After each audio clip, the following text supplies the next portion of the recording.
তোমাকে একটা কথা বলবো। ডাক্তার আমাকে জবাব দিয়ে দিয়েছে, আমি মৃত পথযাত্রী, বাঁচতে পারি একটা উপায়, তুমি তোমার যদি এক্স গার্লফ্রেন্ডকে একটা কিস করতে পারো তাহলে আমি বেঁচে যাব। এক্স গার্ল মৃত পথযাত্রী, হ্যাঁ সামান্য সময় আই, হ্যাঁ, এক্স গার্লফ্রেন্ডকে কিস করলে আমি বেঁচে যাব। বেঁচে যাবে। না, না, না। বাট এটা কোনো প্রশ্ন নাই। এরপর কি করেন, এর কোনো মান চাই না। তোমার হাতে মাত্র আর 60 সেকেন্ড সময় আছে। হ্যাঁ, তোমাদের মাত্র 60 সেকেন্ড সময় আছে উত্তর দেওয়ার জন্য। সেকেন্ড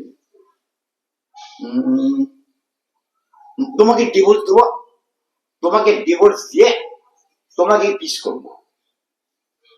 আমাকে তারপরে ডিভোর্স দিয়ে হ্যাঁ আমাকে কিস করবে। হ্যাঁ আমি মরতে চলেছি, হ্যাঁ, সেই সময় তুমি আমাকে ডিভোর্স দেবে? এটা তুমি বলতে পারলে? তার আমার গার্লফ্রেন্ডকে কিস করবো, কিস করে তোমার বাঁচাবো। আমি জানি তো হ্যাঁ। তোমার এখন সেই গার্লফ্রেন্ডের দিকে তোমার মন পড়ে আছে, ওই গার্লফ্রেন্ডটা তুমি বলতে পারছো না। হ্যাঁ। হ্যাঁ, আমি মরতে